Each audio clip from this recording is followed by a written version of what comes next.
ランキングがありますけど、まだ70番、70です。70は今高いと。米国内は600から800ぐらいだと思いますので、非常に高いランキングの大学ということです。じゃあ、please start the presentation. Lecture.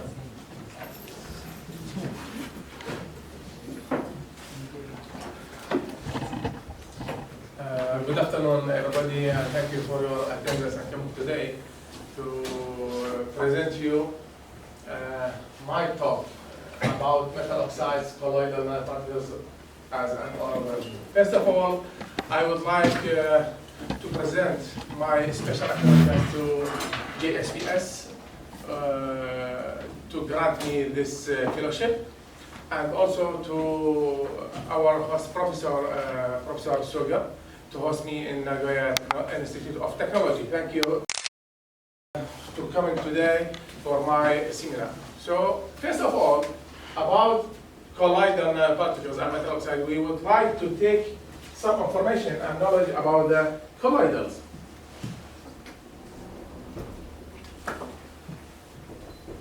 What are the colloids? As mentioned here, colloid means a mixture of solids in liquid or liquid in liquid. So it's a mixture of two or similar things each other. So all of these contain distinct solid or liquid particles which are dispersed to various degrees in liquid medium. So the most important thing in our research or in my talk is about the particle size determine the properties of the colloid. The particle size and colloids are very main feature for multi-purpose or multi-application, I mean in industrial and biomedical applications. So when the particle size is large, its dynamic behavior within suspension is controlled by gravity force. And also if the size is small in colloids, irregular motion in suspension is attributed to collective bombardment of mirage. So in this topic, we can control the grain size, even to be small or large grain size for our application. I mean for example, photovoltaics or for biomedical in the field of nanobiosensor. So the particle size ranges from few nanometers to few micrometers. In my topic, here is a new story really, because in the literature review, everything is published about the compounds. I mean, they use already a target bombarded by laser beam to create compound oxide as a compound, 2 elements only. But in this talk or research, there is a new idea to create alloy, colloidal alloy. Here we used gallium nitride as a target, okay, via a pulse laser ablation as a physical method or process technique. Then go to analysis and characterization by ultraviolet, for example, XRD and TM characterization. Okay, this is for further study before going to application what we need. The mean size and size distribution of nanoparticles were investigated. Thank you. Were investigated using the image of TM, okay, by characterization. Also, from XRD, we can explore all the structural parameters of lattice constants, dislocation, density, number of atoms, and so on. So the main features here, there are two features. The first one is the laser fluence, because in the process we are using laser, indium YAG laser. So laser fluence affect the nanoparticle size, this first. And the ablation process affects nanoparticle size and size distribution. This is the device to synthesize the nanoparticles, colloidal nanoparticles, okay? It's available and it's not expensive. It's almost 1,500 USD, okay? So here is the screen to read the result. We can, here is the gun, okay, to direct the laser beam on the target. Here from this screen, we can control several parameters, like laser fluence, like frequency, like time, like number of pulses. All of these can be used in any research you like. Within this device or system, there are already available two wavelengths within two different lenses, okay? 532 nanometer and 1064 nanometers. We can also add a further parameter as a physical study or for further study to play with the number of wavelengths used in this method. This is the schematic figure of the laser beam condensed by lens, okay, direct on the target here, any target, where I use here the gallium nitride, and immersed into liquid. The liquid also could be different to give us different properties. We will see now. This is liquid, could be water, distilled water, or could be any organic liquid like methane, ethane, or acetone. Okay? Another one here is more clear schematic. This is the laser beam, okay? Direct on the target, put on rotator.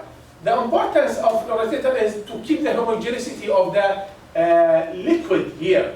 Because the liquid here is interaction of the laser beam with the metal target or semiconductor target, in this case gallium nitride, okay?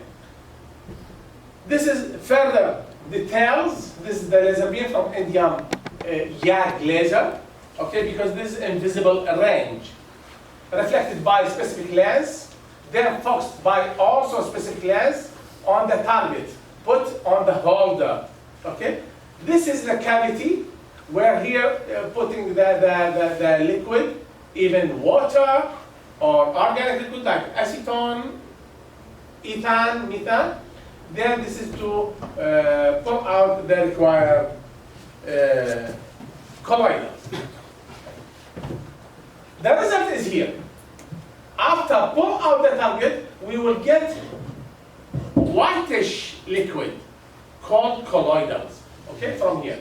We can use the specific drops, okay, completely on the surface of the substrate. On the surface of the substrate. This is in the cavity, this is dropped on the surface of the substrate. Here is the result. This is immediate result. Here is immediate result, and this is after 1 hour, 60 minutes, okay? You can see there's a difference between dark result, okay, and white result. White result here, especially for the biologist or for the nanotechnologist, is meaning more stable. So this could be applicable for the voltaics, PVs, solar cells, for nanobiosensors, for sterilization of water also. We can sterilize any polluted water, okay? By bacteria or germs could be used this solution of the colloidals. Some of the physical parameters, especially for the physicists, are knowing about the specific requirements for our study.